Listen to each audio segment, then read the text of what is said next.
I filmed this in early October, when autumn had just begun to settle in. The leaves were turning yellow and orange. The air was cool, but not yet cold. And inside the cemetery gates, everything felt briefly suspended between seasons. And just outside the fence, traffic moved as usual. Cars passed. People hurried somewhere else. But inside, Multnomah Park Cemetery was quiet. Not empty, not forgotten, just quiet. This is one of those places you can live near for years and never truly see it. A small square of land tucked into a busy neighborhood, a pause in the city's rhythm.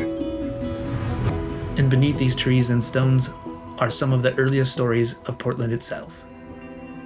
I'm Aaron, and this is Stories in Stone.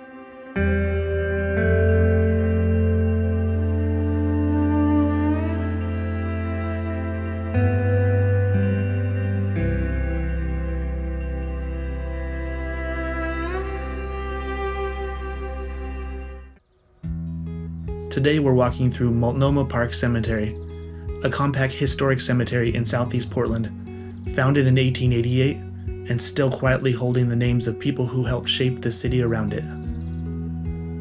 This cemetery does not announce itself. It does not sit on a hilltop or stretch across open areas of land. It exists along streets, houses, and sidewalks. It shares space with everyday life. And that makes it especially meaningful, because history is not always distant. Sometimes it's just right across the street. I entered the cemetery through a side gate, crossing from a busy road into something noticeably calmer.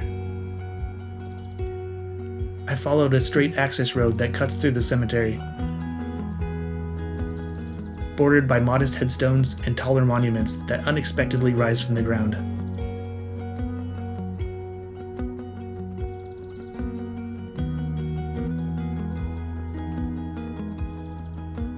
As I walked, I kept noticing the same visual contrast. Old stones in the foreground, modern houses peeking through the fences in the background. The cemetery feels urban in every sense of the word. Small, dense, closely held by the city that grew around it. And yet, it is remarkably peaceful.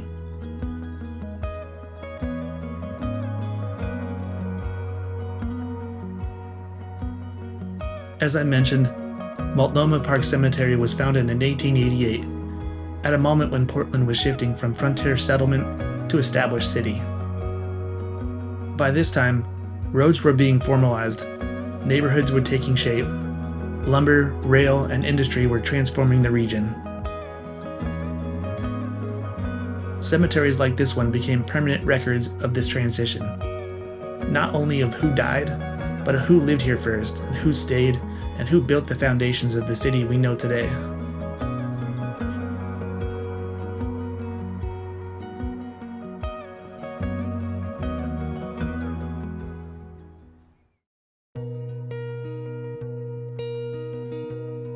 One of the most important names buried here is Oliver Perry Lent. Oliver P. Lent is closely tied to the founding of the original town of Lent, established in the late 19th century. At the time, the area was still taking shape, more settlement than city, defined by mills, roads, and the steady work of daily life. As Portland expanded, the town of Lent was eventually incorporated into the city. Today, it still identifies the surrounding neighborhood of Lents, and local tradition further adds a small human detail to that story. According to longtime accounts, the name of the town was decided by a coin flip between two early settlers, Oliver Lent and William Johnson. Lent won the right to name the town. Johnson won the right to name the creek. And so, more than a century later, both names still shape Portland's geography. One marks a neighborhood, the other traces a waterway that continues to flow through the city.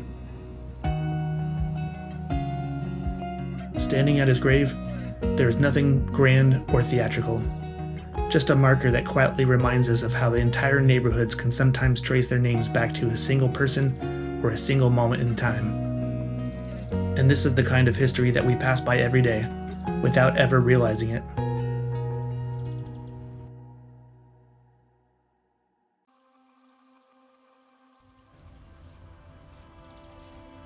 Another name here carries enormous weight in Portland's early development. Robert Valentine Short arrived in Oregon in 1847. He was a surveyor, a legislator, and a key figure in the early civic life of the region.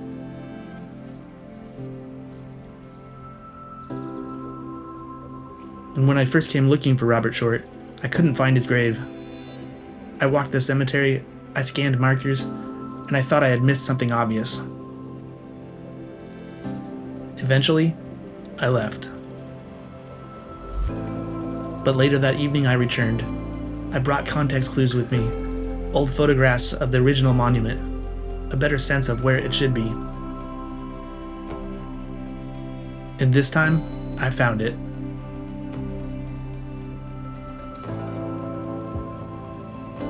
But what I saw in front of me was not a pristine monument. The obelisk marking Short's grave has been damaged. The upper portion is gone. What remains is the base, still bearing his name, in a carving of clasped hands.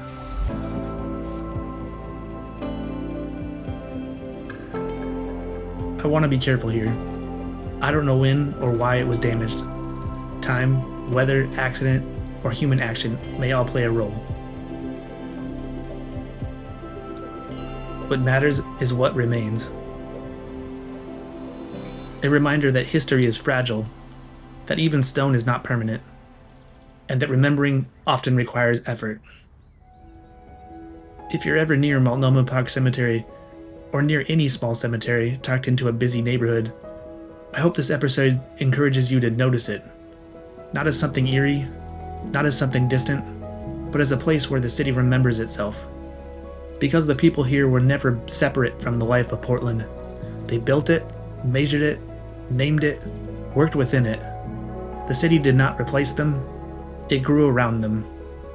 Oliver P. Lent's name still anchors the neighborhood.